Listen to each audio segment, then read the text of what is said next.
My name's Grace. I'm going to be hosting this panel today. Why don't we start? We'll go across the line. If you could introduce yourself, and why don't you tell us the first job that you had in media, and then where you're at today?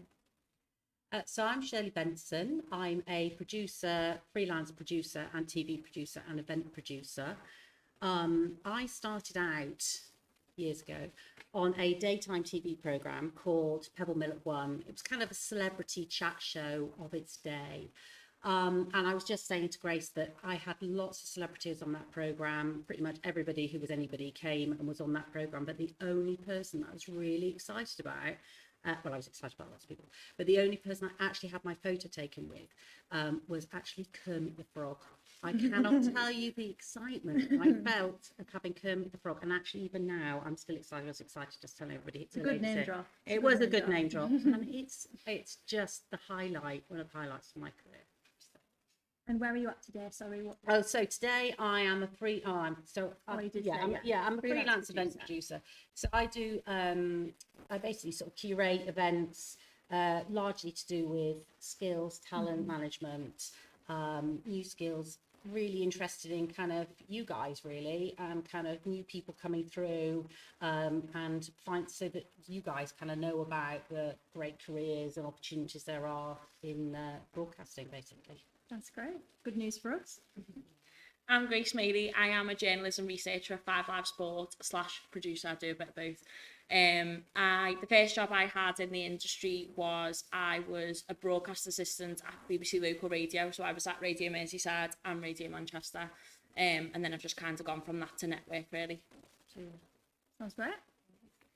I'm Rachel Allison. I'm the North of England producer for ITV National News. My first job was as an assistant news editor for National News, which it's like an entry-level way in. I only graduated in 2020. Wow, so very quickly worked your way up into that. And I know both of you guys started off in Salford now, here at the University of Salford, which a lot of people watching online and people in the room now are kind of doing at the moment. How important was that early experience for you? Could you talk a little bit about that? I'll go and then You go for it. Honestly, it was probably one of the best things I've done.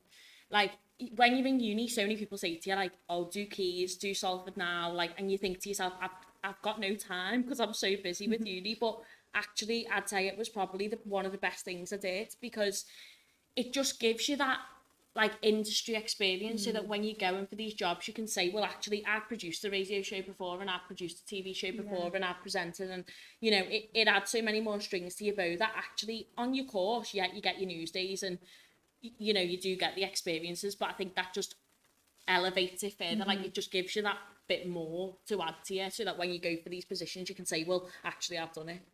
Definitely, I'd agree. Make the time and do the most while you're here, and go around all the different roles, because you might not get the chance to do that when you're outside of uni. So use all the tools, and I mean, it's industry standard stuff that they have here. Like, everything that you use here, from iNews to the Vision mixer, is quite similar to stuff in studios at ITV National. I'm sure it's the same at BBC as well. So use the time and make sure you skill yourself up, upskill. Use everything before you leave here. So yeah, it's very important, Salford now and Quays TV. Yeah, do you guys have any particular good memories or something really cool that you got to do during that time in the early experience that you could share with us? I've done my own show. I'm trying to think what it was called now. I think it was Real Talk. I done my own show, and I got... Oh, yeah, I remember that. Yeah. So every week we done a half an hour show, and it was like I wanted to do it like a magazine kind of style. So we'd bring on guests and have chats and things, and there'd be like silly tasks that we'd do, like just like a normal morning show that you'd have, and it was just a lot of fun. Like, it was very intense producing it and putting it all together, but I think doing that was the fun bit, and it was great. It's where you learn, isn't it? It's like where you can make mistakes and just go for it, because when you're in the industry, you don't always get that opportunity. So it's better to do it now and get things wrong than go for it and then be like, oh, there's people watching me.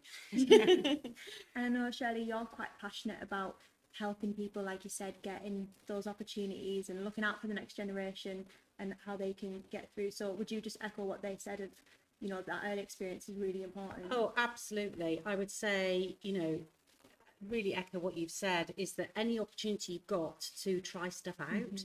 I mean, in essence, the kind of, when you get into the industry, you know, what level of degree you've got or what A levels you got, really nobody asks you those questions. Well, they might ask you, looking, you know, an HR person, but nobody's interested. People are interested in what skills you've got.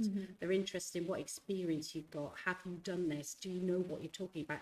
They're also interested in what you can bring to it, because you probably, you know, you're younger, you'll have more energy, and you'll know more about, I don't know, short form content, social media. You're all, I'm sure, using Instagram, Reels, TikTok, all that kind of, those kind of new platforms.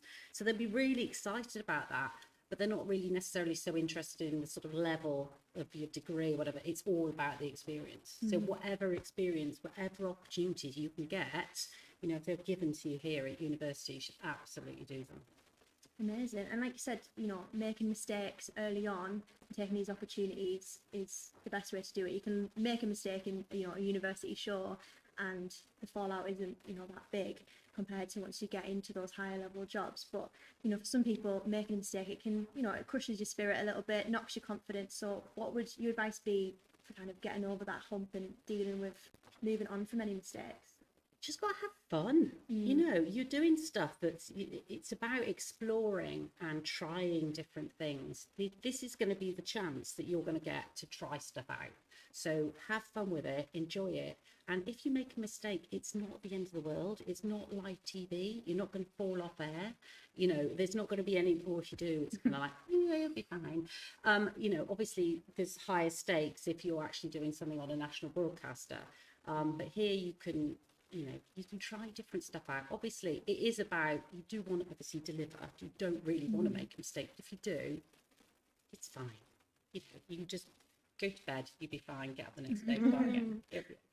That's great. Grace, you're at the moment very much in radio. Yeah. Is there other stuff that you've wanted to try, that you like kind of look ahead in your career that you're I interested don't really in? have a plan. I was just saying before. So I went in from here thinking like, oh, I'd done some stuff at Granada, and I thought, you know what, I'd love to go in and just be a TV journalist. Like, it looks so fun. I'd love to. And then actually the way I've gone down the radio, you don't, like, obviously you don't go into radio and then you don't have to go to telly. It's not like, and you don't go into telly and have to go to radio, but you can do both. It's not like, there's so many other jobs once you're in the industry that you might have a go at and think, you know what, I'd rather do this. I think a lot of people on my course when they graduated thought, oh, actually being a journalist and being a reporter is what I want to do. And then actually when you've got into the industry, you find that there's so many other roles. Like, so now I've done some outside broadcast producing this year. So I've been to Wimbledon, and then I've done like a couple of football matches with a commentary team, and I've absolutely loved it. And before that, I'd say before I graduated, I was thinking, oh, I don't know if being a producer is really what I want to do. But actually, when you're in it, it is so much fun, and you've got so much creative control over things. We were saying, weren't we, like, presenters don't necessarily have, their show is scripted for them a lot of the time. So obviously they can make their own changes, but a lot of the time it's the producers that do the scripting and the creativity behind the show. So I don't really have a plan. I don't really have an end goal, but I'm just going with the flow at the moment. Sounds cool though, going to like Wimbledon and football matches. What's that been like? Wimbledon was amazing. So Wimbledon was my first outside broadcast with work, so with 5 Hour Sport. Went for 3 weeks, stayed down there. The days were honestly so full on. I didn't watch a tennis match until the end of the second week, because you sat in a production bunker just like going for it, like clipping all of the like match points and saving everything in and doing all the interviews. And so it was full on, but it was a brilliant experience. And even after the matches you got to go and interview the players. So you're sat opposite like Cam Norrie, who's just won his match, and you're like, what is going on? Like, you put the headset on him and everything, and you're thinking, this is bizarre. Like, it's the strangest just thing. trying to play it cool. Yeah, but honestly, it was a really good experience. And then matches, so I've done a few now. I've done some practice football report, and I'm not really sure if it's for me. I haven't given it a proper go. I need to like give it a proper go. But the sports schedule has just been so full on that I don't think any of us have had a second to breathe. But yeah, match producing. So you sit alongside a commentator and a summariser, and you basically guide them through the match. So you give them like any stats. If someone's out injured, you tell them why they're injured, you find out. You go on social media, you get the scripts up for them. So it's just, and you get to watch a game of football. So for me, that's just the dream, really. All that stuff, learning how to do that, was that all at university, or was that from just watching other people doing it, trying it out? Yeah, it was more just watching it. So I graduated in 2019, and then, but I was already freelancing at local then, so I was doing matches for local. Yeah. And then obviously went to network. Wimbledon was purely just shadowing people who were there, had never been before. So I was like, what on earth is going on? And there was only an editor and 2 producers, and then the rest was talent. So it was just, it's an organisational chaos a lot of the time. But it was just brilliant to be on the job learning. But you know what? The days in the office are brilliant. Like I do a lot of Saturdays. So Saturday we're on air at 12. Come off at 6, and it is constant sport from start to finish, and it is so full on, so fast paced. It's a lot of like turning around manager interviews and making sure that like you've edited everything correctly so that when it goes on out on air it's fine. And I love the fast pacedness of it all. And actually I think from being in the job you learn a lot from the people who do it, because as you said, from shadowing at Granada, like you watch these people do the job and you pick up a lot from them. So a lot of your experience is from uni. Like I learned so much from being at Salford and, you know, doing Quays and Salford now. But then actually once you're in the industry, you're still learning. Yeah, definitely. I think what you said there, organised chaos. I think we can all understand that's essentially what every newsroom feels like. It's like, it is organised, but it is so chaotic, and it can be really fast paced and a bit manic sometimes. Rachel, obviously you went really quickly up to overseeing such a large portion of the country, essentially. So you might not have had much of a chance to try things out. Is there anything you still get a chance to do so many different 100%. things? Yeah. Like the amount of things that I've done in just over 2 years, about 2 years and a couple of months now. I mean, I've done 3 documentaries. Wow. I produced one of them. I produced myself, with the Tonight team, the ITV Tonight team. I went on my first foreign not so long ago to Barcelona. Oh wow. To do the Levi Davis story, the rugby player that went missing. You know, I started as an A&E. I was a senior A&E. I've overseen so many special stories as well. Queen's death as well. I got to go to Scotland and I produced up there. Yeah. I produced one of the open-ended programs, about 3 or 4 of them actually.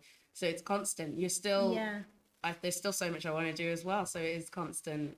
It's gaining those opportunities and just going for them. What's some of the things that you'd love to still try out? I want more foreigns. I want more foreign trips. Yep. don't we all? I mean, if you went to Barcelona for work, I mean, well, this is the life, isn't it? Yeah, you say that, and I mean, I got about 5 minutes in front of the pool one day because it's just constant go. Got off the plane, and we head straight for the interview, and I was up until 2 a.m. the next morning because you're still planning and doing things, and then up again 7 in the morning, out again, and that was like a three-day trip. So it is just constant, but it's great fun. It's just a different way of working as well. It's a really nice story and really great access as well. When you get great access to a story, it just makes it even better. Yeah. Have you got any places in mind, any stories in mind, or is that, you know, in a locked box? That's well, like I wouldn't even know where to begin on story ideas. No, everything with news as well. You can't expect the unexpected. Do you know what I mean? You never know what's going to happen. Every day is different, so I'm going with the flow. I live literally day by day because I can't think ahead and plan too far ahead. No, it's so hard. But in terms of stories that I want to do, I mean, I love doing. So I done a month attachment with the Social Affairs Bureau, and I was a producer for a month, and we've done so many different stories, from cost of living, big packages, to how are schools coping, and she's working on a story with like prisons and things, and getting access into a prison and the treatment and stuff. I don't want to go into too much detail on some of them, but it's just, there's just so many great stories to work on, and I love getting access. One of the great things about being a producer is when it works and when it comes together, that satisfaction. It's just like, oh my gosh, it's worked out. And it's even more annoying when it doesn't work out, but you just have to keep going and have hope. Absolutely. You know, trying out these new things and putting yourself out there, for most people watching now, that's what we're all trying to do. But did any of you ever experience a bit of like imposter syndrome? You know, you're walking into these big places, even if you are doing, you know, the simplest of jobs, just making coffees for people, you know, you're surrounded by industry professionals who are just like, they know what they're doing and they do it really well. Did you ever feel a little bit like, oh, I don't know if I have a place here? And how did you kind of tackle that? I think imposter syndrome is just something that's, you know, everybody experiences it. You know, I'm sat here today thinking, why on earth am I on this panel? Like, you know, I'm sure I don't have anything to say. I think definitely do. Yeah, Definitely I have definitely got things to say. But I think everybody feels the same. Everybody's kind of pretending. No, everyone's pretending, but everybody is sort of feels that kind of everyone's winging it a bit. And I think that that never goes away. That imposter syndrome, you probably just need to think of it as like, it's like nervous excitement, you know. It's just, you know, you have to just be confident that you know what you're doing, and if you don't know what you're doing, just ask somebody. And actually that's I think for me the most important lesson is that, you know, just ask somebody. And even if you don't know the answer, I remember in an interview once somebody saying to me, well, I was working on this fashion program. I was interviewing for a fashion program that I wanted to be an assistant producer, and they said to me, what would you do if somebody said to you, you know, you need to do this story about bikinis, who would you interview? And I'd say, well, I don't actually know who I'd interview, but I would find somebody who does. And I think that's the thing, is you just need to know to ask questions and never be afraid to ask, because everyone is willing to help you. But the imposter syndrome is definitely a thing. You just need to kind of, it'll always be there. I still think it's still there. Did you experience that in like Wimbledon and going to these football games? You do a bit, but what you have to remember is that everyone's been in your position. Like, I know that's so much easier said than done, but I'm a very like, what you see is what you get with me. I don't change. So when I meet people in work, I'm just me, and if they don't like that, I'm fine with that. Like, you've just got to go in there and think they are in exactly the same position as you, or they were one day. Everyone's learning, and there's so many people that have come into our work, especially recently, and all I want is for them to ask questions. If they sat there and they haven't asked a question, I'm like, what are you doing? Is there anything that you need help with? Because I'd hate for them to sit there and feel like they couldn't ask someone. But you have to ask, because that's the only way you're going to learn. And if you sat there and you get given a task and you just do it, often you would have been better to ask the question before you started it than afterwards. So it's always like, you've just got to go for it. Like, everyone, the majority of the time, people are lovely, and if you're just normal and you're just yourself, then that's all you can be, and they've been in your shoes, so they'll know what you're going through. So it'll just be nervousness, excitement, really. Would you agree with that? A big part of it is believing in yourself. Like, when they said that I should go for this role, I laughed. I laughed because I was like, do you know how old I am? Do you know how long I've been here? It's a lot of it's like that little voice in your head. But, you know, if there's big people telling you should be doing this, and believe in yourself and go for it and push yourself, because you never know where you're going to get. So yeah, it's really weird. Just don't listen to that little voice in your head and just go for it. And I think I still struggle with that. Yeah, 100%. I definitely still. I message my line manager all the time, like, am I doing this right? Because, you know, you're still learning at the end of the day. You're never finished learning. So don't be afraid to ask questions, definitely, and just have some confidence in yourself. Do you think it's important then, like you said, messaging your line manager, or like messaging a friend, somebody who can just remind you, like, no, you are capable of this, you're here for a reason, you know, somebody's seen something in you that is there, you know, it is just those voices. You need those people around you who are going to remind you of that. I probably have those conversations on a monthly basis. Yeah, honestly, it's just a case of believing in yourself. And because there are loads of people that love what you do, and you're there for a reason. So it's just, kind of a mix of like fake it till you make it, but a lot of confidence, and you can do it. Amazing. Well, we have some questions that have been sent in from some other women in broadcasting. So we're going to play the first one from Paulina. So Hi, my name is Paulina Gillespie and I was in radio for 25 years. I retired about 3 years ago. So I was in it. My name is Paulina and I'm in commercial radio. And my experience of that is basically very, so I was in it. My name is Paulina and it seemed even needed. And my experience of that basically. There's a lot of voices going on there, but I do have a question here, so I can read it out for you. So in terms of women in broadcasting, how far do you think we have come, and what else can we do to make it definitely our way, keep making steps? I think women, I mean, when I started out, which was quite a long time ago, it was quite a male business. I think it depends which part of the industry, and I think in sport, you might find it's even more extreme than when I was working, you know, so I've always worked in entertainment, and actually so there's a lot of women, but actually I think there was a lot of men who, you know, there was that perception that men were the bosses. That was when I started out, as I say, which was quite a long time ago. It's not like that. It's not that I like that at all, particularly in entertainment. It's sort of very much women, you know, are very knowledgeable, very experienced, and it's not at all that sense that it's a struggle. I think the biggest struggle for women, actually, and just picking up on that imposter syndrome, is just believing in yourself.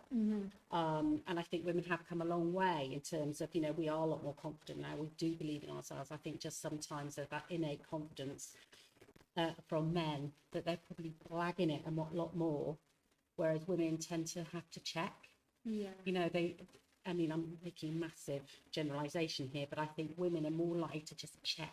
Can I just check? Do you think? Whereas a lot of men are more likely to go, do you know, I'm just going to buy it. I can do this. And I think that, you know, women just need to remind themselves that they can do it. That's what I would say. But that's in an entertainment field, which is my experience. Probably it might be a bit different in sport. Yeah, so I joined the sport team at Manchester and Merseyside local radio, and that was purely male. Merseyside is completely male sport team.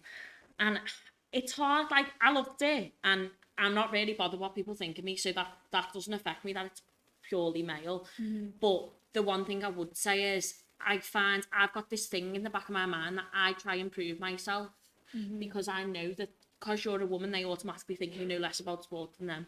So you're already on the back foot. And whether they probably don't think that, I've probably got it in my head. But from the moment I got there, I was like, I need to prove to them, I need to show them that I know what I'm talking about, so that they actually listen to me and give me stuff to do. And it, like, even since I started, I'd say local probably still needs a little bit more development on that side. But network, our production team is 50-50 men and women. There's maybe more women than men on our production team at 5 Live. And on air talent is 50-50 split as well. So that's really good. But a lot of local stations, I would say, and, you know, I've been at the sport team at Granada for a while, and that's all men. So there's still a lot of things that need to be changed, and you are finding yourself, like, trying to prove yourself more because you are a woman. But actually, you've just got to not care. Like, the main thing is that you know what you're talking about, so you can't care what anyone else thinks, because you've just got to go for it. And I think at local, I did just go for it, because I was like, I've got nothing to lose here, I need to prove myself. And once they realise that I know what I'm talking about, hopefully I'll be all right. Yeah, definitely. We've got a question here which I'll ask you, Rachel. It says, from Natalie Durkin on Twitter, what would you say is the most challenging part of your job? Big question. Yeah, it is. There's a lot of challenges. I think one of the biggest challenges is when something doesn't work out. And as a producer, you've always got to think next and being present at the same time. So, like, at the beginning of the week, I was producing 2 stories for 2 different reporters and also planning next day. And it's hard juggling everything. And, you know, you can't always win all the time, and which is really annoying, but you can't. You know, you'll get one really amazing story, and then maybe I miss something next day where the planning doesn't go right, and I haven't got a family that we're able to speak to, that want to speak to. But, you know, sometimes it doesn't always work out. You can't always get what you want. But I think it's also knowing that don't kick yourself too much, and pick up and next day keep moving. that's how I see it. I think, yeah, that's one of the biggest challenges. Yeah, that sounds great. Well, we have another video question now from Holly Ratley. Hopefully, when it plays out, it won't be 5 voices at the same time. Hello, my name is Holly. I currently work as a TV producer at GB News. I started out my broadcasting career as an intern at BBC. Hello, my name is Holly. I currently work as a TV producer at GB News. I started out my broadcasting career as an intern at BBC. Worked there. I'm good enough to have myself a job. I started out my broadcasting career as an intern at BBC. Worked there. I'm good enough. Okay, I'll translate. How do you strike that balance of being true to yourself, like we've said, having confidence, but also learning how to assert your authority at the right time to the right people in the right place? Who wants to have a go at that one, do you think? Assert your authority is a hard one, because I don't think I'm at a level to assert my authority. Like, you're constantly learning. Yeah, you are. I mean, I've had my moments where I have had to, where there's someone who's been in the industry how many years, male, and he's telling me something and I'm like, no, you're wrong. Yeah. And it's about you can't always do it. I think it's the right moments and knowing when you need to push back, because I have had to push back before. And What's that like, having to... Hard, isn't it is hard. It is hard, because I'm young, I'm a woman. In my office is mainly 50-50. It's getting better, but there are still many men in my company that have been there for years and think they know because they are male. And it's hard to push back, but sometimes, you give them the reasons why, and then not apologize the next day, but you're like, this is why I done that and that, and they won't see it. Or sometimes it's the opposite way, and they're like, sorry, I should have listened to you about that, you were right. Do you know what I mean? Which is hard, because sometimes you won't get that at all and it will be silence. But don't be afraid to push back. It'll take time. It takes time. It's experience there. Yeah. Like, when I started, I'd never ever challenge anyone on a decision. I'd just be like, okay, I'll just do that.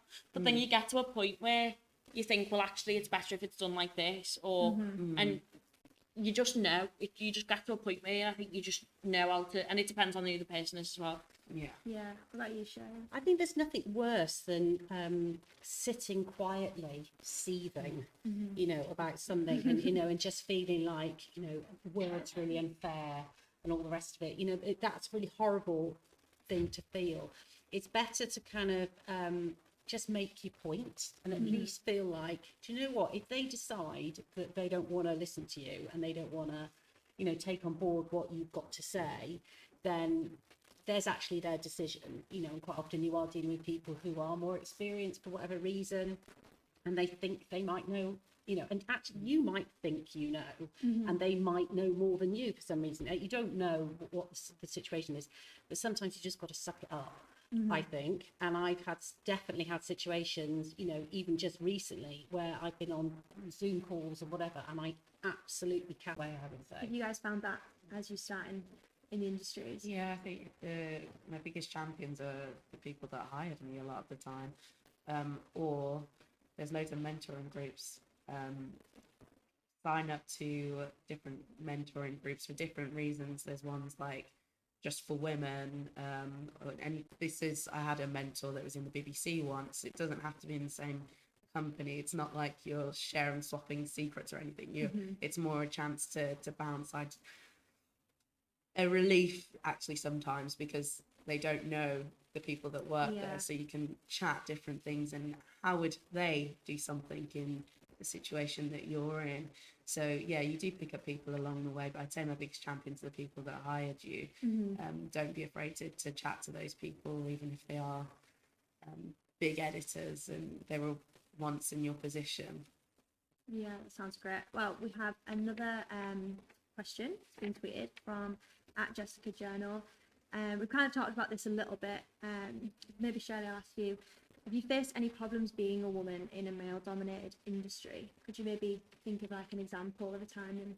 Well, I was thinking back to actually what you said earlier about things that have changed. I mean, this probably surprised people, but just going back to when I started out, I was a training researcher on this celebrity chat show, and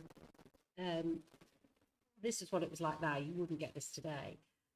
you'd go into, you'll get your celebrity who's going to come on, you know, the program, and you'd knock on the door and say, this is at lunchtime, you'd knock on the door and say, oh, will you just come down for rehearsal?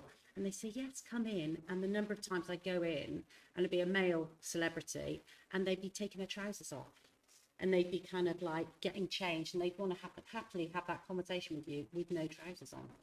And you'd be like, think maybe you put your trousers on, and then I'll have to talk to you. But that was the kind of thing that used to happen. It was okay to kind of intimidate you. I mean, I'm not suggesting there was a sexual overtone particularly. It was more like a kind of inherent sexism. Maybe they got a thrill, I don't know. But that happened to me on a number of occasions. But you just used to have to be a bit like, and I don't think this is any different today. Obviously, that wouldn't happen. But anything that, you know, makes you feel slightly uncomfortable, that you don't think's right, you just kind of go, hang on a second. Yeah. Since we just, you know, let me just step away. I'm not happy with this. I'll come back in a minute. Maybe have a bit of a joke, have a laugh about it, but then walk away. You know, and I think that's the kind of thing, that's the situation that I found myself in on a number of occasions, which was very uncomfortable. But you kind of just go, and as I say, that wouldn't happen today. But, you know, you just have to be prepared to stick to your guns. That's the thing. If you're not happy with something, if you're not happy with the situation, then you just need to call it out. Yeah, definitely. You know. I mean, I was hoping either of you to experience anything like that. Nothing like that. I find that sport's quite laddie. Yeah. So like often in the office, if there's a group of lads around, you can all be like, oh, did you see that last night? And did you see? And it's all very like lads, and I'm a bit like, hang on a minute, just read the room a bit. There's girls here as well, and it's just that culture, and it's hard to describe until you're in it. But I think I just get involved. You're just like, sometimes we're like, bad. yeah, but do you know what I mean? And Yeah. it's all right because it's 50-50 split now, so it's a lot better. But I think it can often be a bit not boisterous, but I don't know how to describe it until you're in it. Did that not It can put do you that off like at all lad culture. going into it? To start with, it can be a bit daunting. I think when you don't know people and like they're talking about, oh, they've all been to the pub last night and do you know what they've all got up to? And I'm like, I don't want to hear what you've got up to. But then I think once you're in and you know people, you can kind of break that down and you make friends, and there's plenty of other people. Do you know what I mean? So it's not as daunting as you first think. But when you go in, you probably think, oh, this is too much. But then it's fine. Yeah. Amazing. Well, we have another question. I'll just read it out. Save us the video issues. It's from Shelley Keane, who is a presenter for BBC Radio in Wiltshire. How do you think technology will help women in broadcasting? Rachel, do you want to maybe give us a start? I don't even know where to start. What does she need?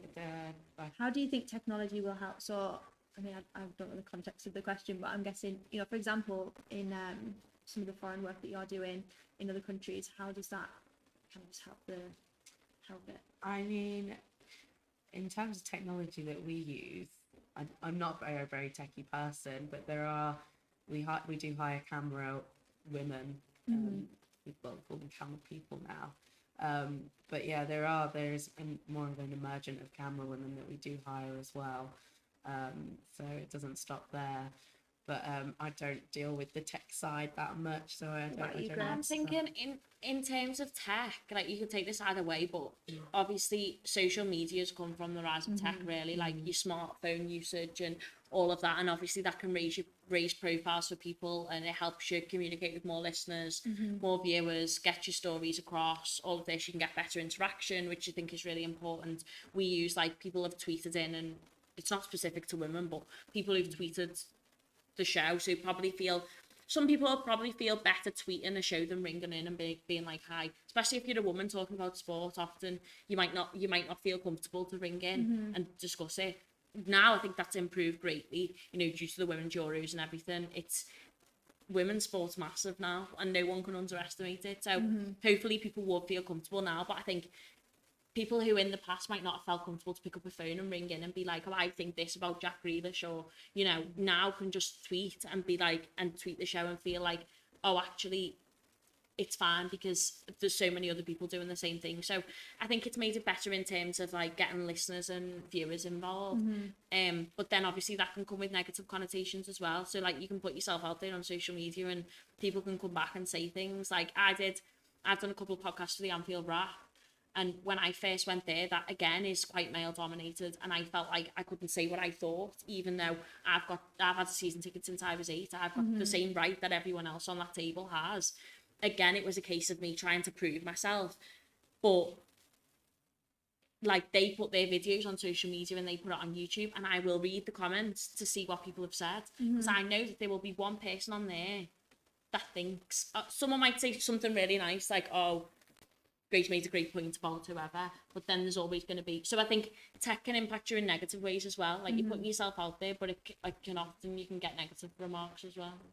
I think I would say, for me, with technology, the brilliant thing about things now is that when I was in the production, so I was a celebrity producer, I would be flying to LA, New York, which obviously, was great, really good, loved it, really exciting. It's not great when you've got 2 children. As soon as I had children, it's a complete nightmare. I do not want to be flying around the world. And the amazing thing about technology now is you can carry on having a career. You can, I have got friends who make celebrity interview programs now, and what you do is what they did during COVID, obviously, is they sent the kit to LA. I mean, of course, nobody can afford to fly around the world all the time, celebrity interviews these days, so forget that if you think that'll be what you're doing all the time. But they tend to send the kit to the celebrity interviewee. You do the interview on Zoom. You're sat back at home. You can remotely edit. I mean, obviously, people still want to be going into the office, but it's given, I think, obviously, generally women tend to be the main caregivers for children, and you certainly want to be around. And actually just having that flexibility, it means you can still carry on having a career. You can remotely edit, or you can go into an edit, or you can remotely edit. You can do so much more stuff at home. As you say, you're on social, you're not connected.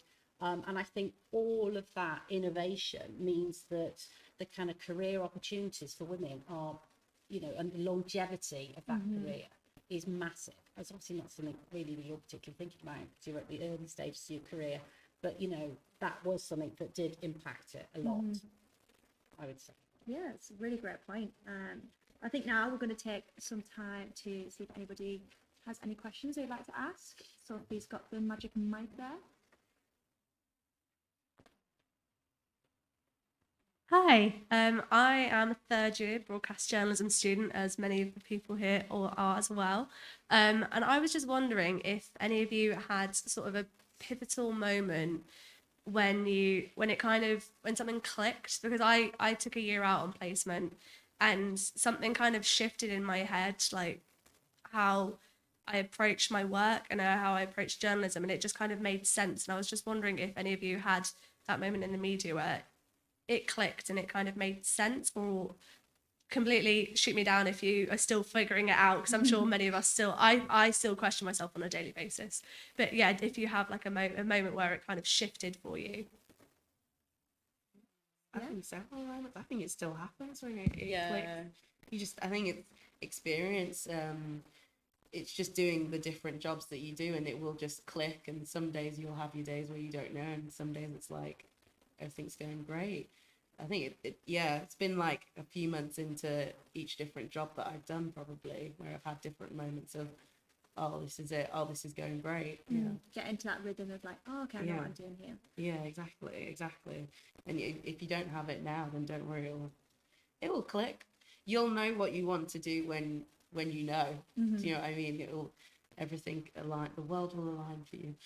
And also, I still don't know my end goal, but I think the most important thing is don't compare yourself to anyone else. And I still struggle with that now, but you get to a point where you just can't, because it has a massive negative effect on your mental health and your well-being. You can't compare yourself to everyone else. Everyone develops at different rates. People might think that it's a click now and they know what they want to do. People might not know until they're 40. Like, you physically cannot compare yourself to anyone else because everyone's so different. So you might have felt like it's click now, but then you might be like 2 years into your career and think, oh, what am I doing? I need to change. Do you know what I mean? So the most important thing for me is you just can't compare yourself to anyone else. So people will have that moment at completely different times, but that's absolutely fine. Yeah. I also think that you go through different phases in your career.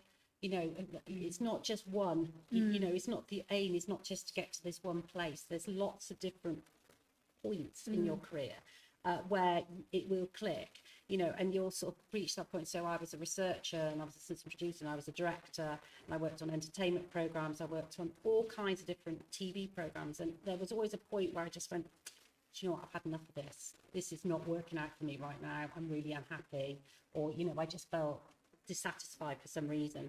And that's the point where you kind of think, I need to rethink of this, about what I'm gonna do. And then you kind of try and do a move. It might be up, it might be sideways, and you're a bit uncertain, was this the right decision? Oh, not so sure. And then something will click and you go, oh no, this is working. I'm really enjoying this.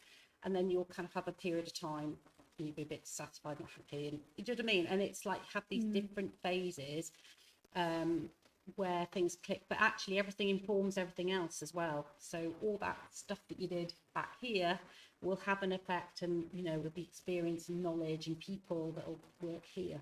So it's a journey. It's good to know nothing's wasted. Nothing Every is experience can wasted. go to something. Never Hope that wasted. answered the question. Hello, it's lovely to meet you all. My name's Ellie. I just have a question. So me and my fellow peers, my fellow female peers as well, have faced some like unique challenges that our male peers haven't already, trying to like find a place in the industry with placement wise and stuff like that. When it's, you know, trying to make contacts and approaching people to kind of get a foot through the door. I just wondered, especially, like, I'll ask this to you, Shelley, what are some things that have been put in place to like safeguard and help especially young women transition into the industry, just to make sure they're a little bit more protected when they're coming in to maybe some male dominated, like you said, especially local still is quite male dominated in a lot of areas, to help maybe make that transition smoother and avoid some of those issues? I probably can't really speak for the BBC in terms of, are you saying that you don't feel safe on some of those work placements? Sorry, I'm just trying to No, just more so like unique challenges when making contacts and stuff, like especially with males that are in the industry. I feel like a lot of my fellow like female peers have experienced things with men that are in the industry and offering experience or offering you know, some knowledge on how to placement and stuff. And we've run into stuff that maybe things have been misconstrued and different things like that. And it's a common thing. It's not just myself or the people close to me. But it feels as though there's like a disadvantage almost still in those earlier years, because you want to make it, you want to, you know, get your foot in the door, you want to show that you're capable. And so I feel like there's a little bit of a worry there that can be taken advantage of, especially as a woman, and feeling like also there's this a struggle to report these things, especially if, you know, you don't want to look like you're trying to get in a specific way or get like a pity vote and stuff like that. So I just wanted to ask, like, what are some things that are in place in the industry to kind of make sure that those things are being monitored and that transition feels a lot safer and smoother for young women? Yeah, I don't think I can speak to sort of the industry and what the industry is doing in this area. I would say that, you know, if you are looking for those work placements, you know, there's obviously things like Facebook groups, Facebook North or whatever it is, you know, so people post on there about, oh, I'm looking for a runner, or I'm, you know, I'm sure there's all those kind of things. I would always double check them. I'd always want to know who those people are, you know, just Google them or check that on Facebook. I mean, I would not suggest, obviously, ever turning up on a shoot with somebody you don't know, any of that kind of stuff. I mean, there is a lot of official work placements. There is a lot of stuff through apprenticeships, you know, going through companies. I would absolutely recommend it's either through somebody that you know or those kind of official placements with, you know, Screen Skills do a lot of kind of work in this area, or through your university. I mean, I think you've just got to be safe. I think it's just, if you feel uncomfortable, if there's something, a little radar in the back of your head that says, I'm not sure about that, I would absolutely listen to it. And I think it's really difficult when you're starting out, because you do want to be keen and you do want to go along to those things. But, you know, if there's ever anything that you feel unsafe with, and it's just standard, you know, you do not meet some man who says he's going to do a film shoot and, oh, I'll pick you up. Just, you know, that just doesn't feel quite right. I don't, that doesn't feel very official. And I think you just need to be sensible about it. I mean, I'm sorry to hear that that's probably still something that happens, or that people feel that they've had that kind of thing happen to them. I would say, like, I'm probably curious for your experiences in this. Speaking for myself, you know, you meet somebody who works in the industry and you might recognize them from something, and you're chatting to them, like, oh, you know, we can get you in the building, you can meet some people and whatever, like, let's go for a coffee and chat about it. And it's striking that balance between, okay, you know, I do want to get in the building, I want to meet people and network and take advantage of that opportunity, but I'm not sure about meeting them for a coffee, I'm not sure about this, like, you know, safeguarding for yourself when you're in that kind of that limbo in the middle of, okay, I'm not in there yet, but I'm still not quite, I'm still like coming to the end of my student years. So how do I make sure that I'm being safe and saying yes to the right things, and when to say, okay, it's a great opportunity, but it feels a bit funny, so I'm going to say no. Like, for you guys, did you experience that? I think if it feels wrong, just don't do it. Like, categorically, just don't do it. And I don't, like, you've probably all got LinkedIn, because we were told to get it when we were at uni, but on LinkedIn, if you search for people, often if you type in the name of the company, there's other people who are doing the same role as those men that are women. And if you feel more comfortable approaching them, approach them by all means. Like, don't put yourself in an uncomfortable position just because you want work. Like, never ever do that. So don't ever feel like afraid to say, oh, I don't actually fancy that, because you need to do what's best for you at the end of the day, and you'll know if it's the right thing. Like, just the thing is, if there's an opportunity that's meant for you, it'll come to you. I always think so. Even if you've said no to one thing, something else will probably pop up. So just because it's not right, if it doesn't feel right, just don't do it, basically. Yeah, set those boundaries. Yeah, I'd completely agree with that. If it doesn't feel right, then don't do it. And also, if it feels like you're spending so long trying to get into somewhere, it can take time sometimes. Some people get it straight away, some people it takes months or years. I know some people that have graduated at the same time as me and are still looking for work. It's a balance. Your time will come, so but don't feel like you need to put yourself in an uncomfortable position like that if you don't. Yeah.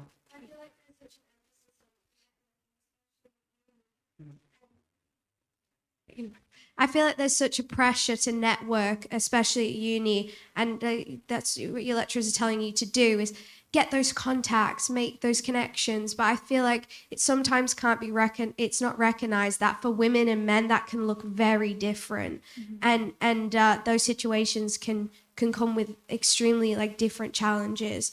So so that's something I've realized is as a woman, is that when being told to do these things, sometimes it's not recognized that for women that can look so different in comparison to what it looks like for a man trying to enter the industry. But also, I think just don't overthink it.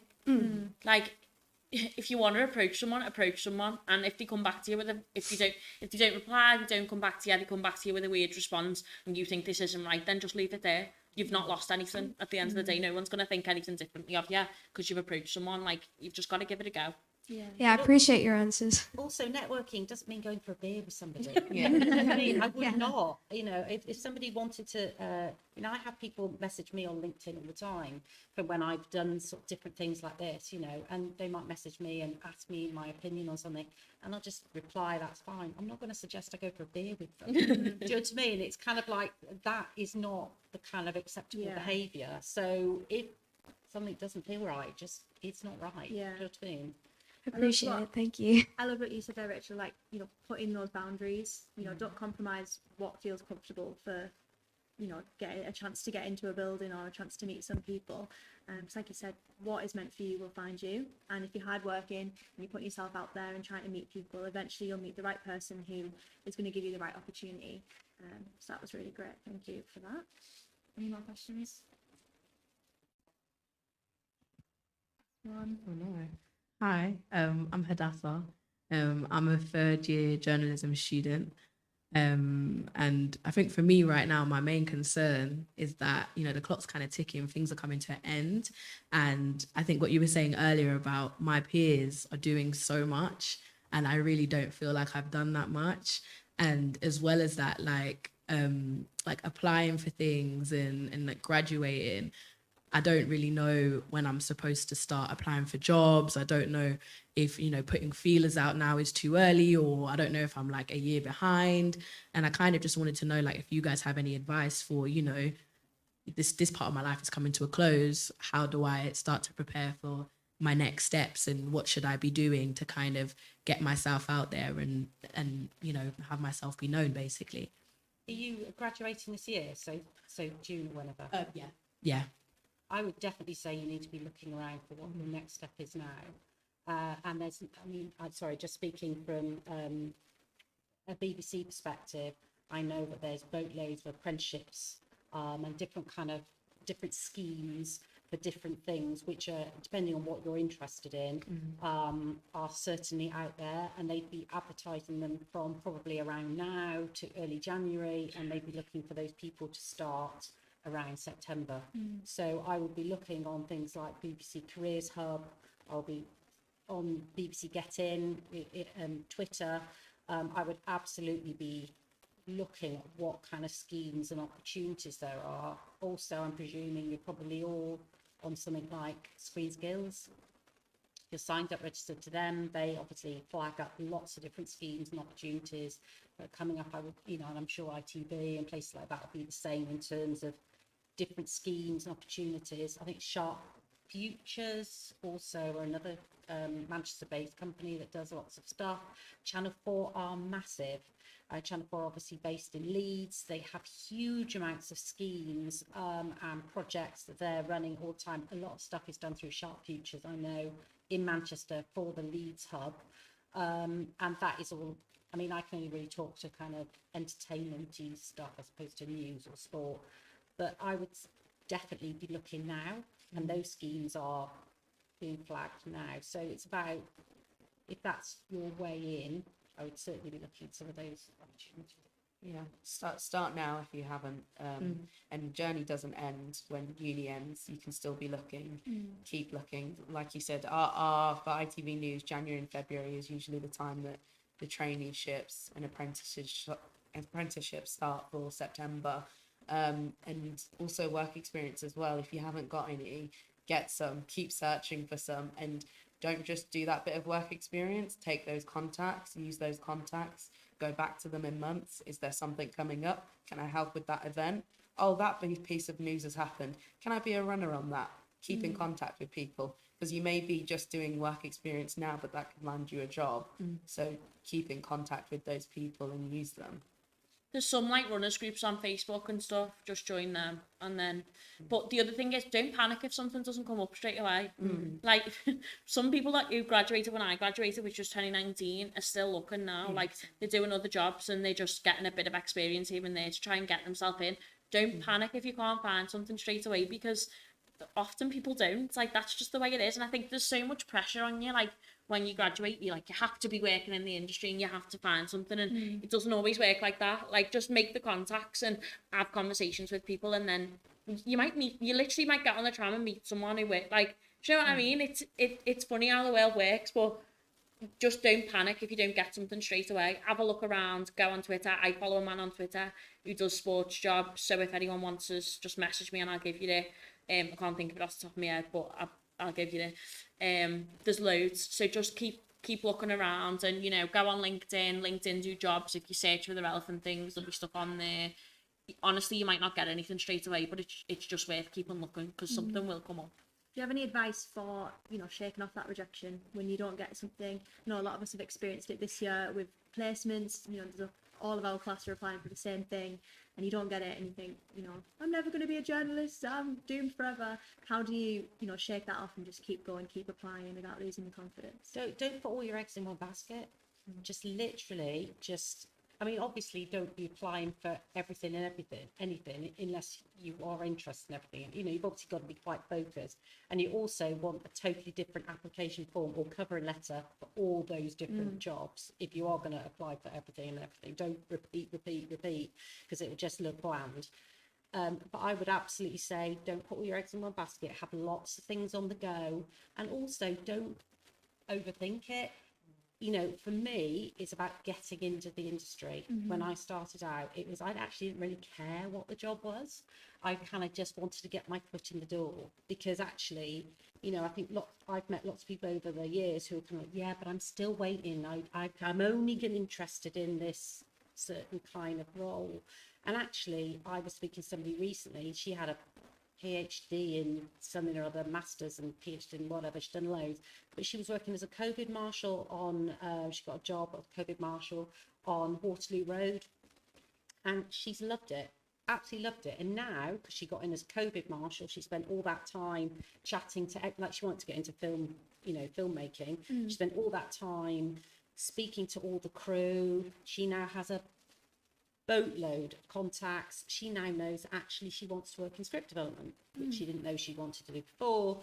And actually just, you know, just be open-minded to what those opportunities are, and get into that place, that vague area that you think you're interested in. So you're interested in sport or news, just sort of get into the bit where you think you're are, and sometimes that will just be the door you need. And it's much easier to get a job when you're in that industry. It's hard when you're outside the door, is what I would say. So just kind of try and think broadly, but don't panic. And rejection does happen. I stopped watching ITV News for like a week because I didn't get the traineeship. Like, You will not I'm so annoyed at that. It does happen. Everyone does get rejected from somewhere. But yeah, I would agree on when applying for jobs, don't go for everything. Go for what you want. Just, yeah, because otherwise then you're spreading yourself thin and you won't get in somewhere. You end up getting in somewhere and it's not for you. Like, I ended up applying for Lorraine, and actually afterwards I thought, why did I do that? Because I'm not interested. That's not for me. So yeah, just go into, I'd agree on that, go into the broad range of what you want to do, even if it's not the role that you want, and you'll find your way through. But yeah, everybody gets rejected. Yeah. That's great. Well, thank you all very much for joining us. Should we give them a round of applause? That's great. Thank you very much. Was that it for us? That's it. Oh, great. Marvellous. Thank you very much. Nice to meet you all. Lovely to meet you.